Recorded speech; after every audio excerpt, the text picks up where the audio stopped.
There are things in this world that are the way they're supposed to be, we like to say around here on AM 950, but just before 2 o'clock in the afternoons on Sundays. Mm-hmm. We call them right-ons. Right on! The things that are the way they're supposed to be, the things that you say in this world. I want to be like that. Yeah. That's the way it ought to be. How come more things can't be that way? And then we're motivated by the success. We're motivated by the good things. We're not just motivated by the crying and the grumbling. No. And the complaining. That's important. You have to do it. Because if all you're doing is celebrating and you're never grumbling, you're just bragging. And that's no good. Did you just make that up? Well, last week. Oh. Made it up last week. Oh, all right. Good. Here on the radio show. Yeah. Good job. Yeah. Yeah. Can you do that? Say it again? If all you're doing is crying. Yeah. Sorry. If all you're doing is celebrating without some grumbling, you're just bragging. Good job, wordsmith. Thank you. Thank you. We call those the right on around here when there's these recognitions of the behavior of someone that brings about strength and faith and hope and love. And we say, remake that in me, remake that in our world. Then we cheer it on. We give it what in traditional religious language you would call it an amen. Amen. We call it a right on. Right on. Right on means the same thing as an amen. It's rugby language. It's radio rugby language. We don't call it a touchdown. You call it a try in rugby.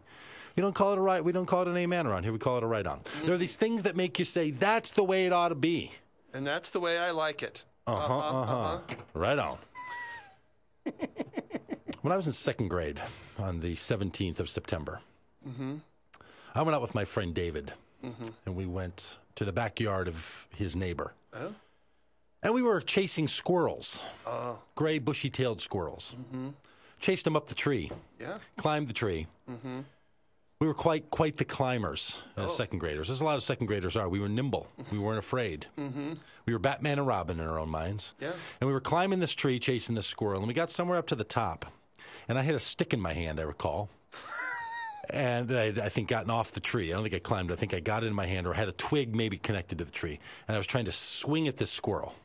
Now, what I was doing chasing a squirrel that's unknown. That's lost to the universe, why I was chasing a squirrel. But as I swung this little branch to try to, I think, knock the squirrel out of the tree. I think you're right on that. I mean, there's not a lot of, if I was accused of that, I don't think I could deny it very, very long. You're right. As I swung the branch to, I think, knock the squirrel out of the tree, I myself lost my balance in the tree and fell some 60 feet through the tree branches, bouncing through them, shattering my left wrist, and falling to the ground.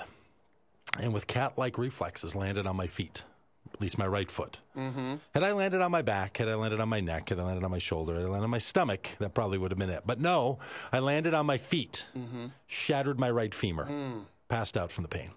Was in the hospital in traction, my right leg. That's some squirrel karma there for you. And all the hospital workers, they would come in and tease me. Oh, you fell out of a tree chasing a girl up a tree, huh? Yeah, that's really funny. But anyway, I had broken my leg, and I was in traction. And then back then, this would have been like 1972, 73, the way you solved this problem of a broken femur was to put the kid in a body cast. That would be a cast that started at your chest, surrounded your entire torso, went down to your right leg, and all the way to the tip of your toe. One long body cast to secure. Then maybe they still have to do it that way now if you shatter your femur. I don't know. But that's what they had to do back when I was a kid. So there I was, after being in the hospital from falling out of the tree on September 22nd. I lived in an apartment complex with a great group of people around. And one of the things I was most disappointed about that coming Halloween, that month and a half later, was I couldn't go trick-or-treating. I was living in a hospital bed in a wheelchair, could barely get out of the house. In fact, my school teacher had to come over after school and do little lessons with me. Really? Because I couldn't go to school. Not only did the kids at school take their 70s, take their UNICEF contributions and give them to me, but in the apartment complex I lived in, there were these college guys. These fellas probably, college age, living on their own, living in the apartment complex where I lived.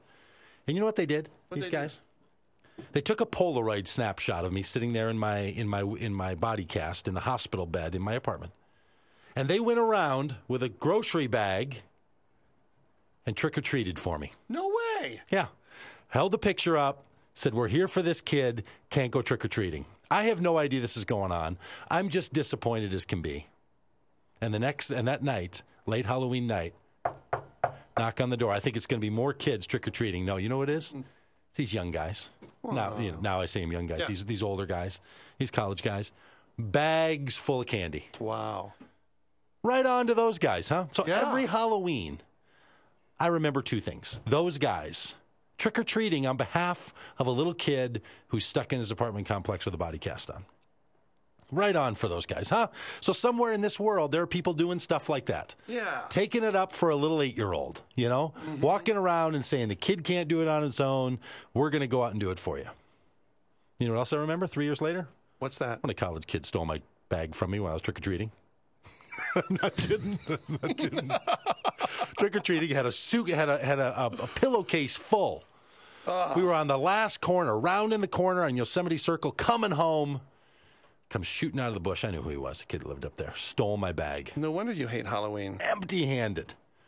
But not 3 years earlier. Nope, not in second grade. That was in fifth grade. Not in second grade.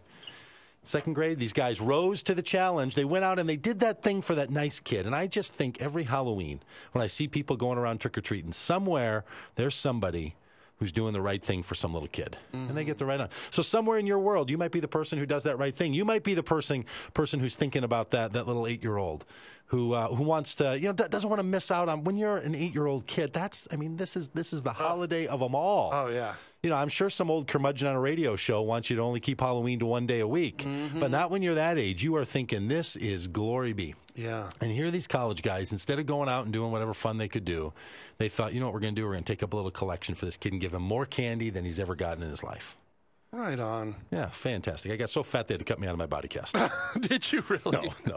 No, I'm just saying. It was just so great, so sweet, so right, so good that somewhere in this world there are people doing that very same thing. And it might be you, and if you're doing it, keep going. And if you're the one thinking about it, do that thing for that person who can't do it. Do it for that person that feels left out. Do it for the kid that feels stuck at home in his body cast. And when you do, you're going to get a right on from Doug Badger Radio.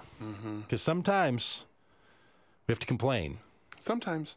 But then there's times where you do that thing that brings strength and faith and hope and love. So happy Halloween, and right on from your friends over here at Doug Badger Radio and AM 950. Happy Halloween. Right on to those of you who do the right thing, who do the good thing, who do the beautiful thing. May your strength bring strength. May your faith bring faith. May your hope bring hope. And may your love bring love. Lovers, we'll talk to you again next week. Doug Badger Radio on AM 950 and DougBadgerRadio.com.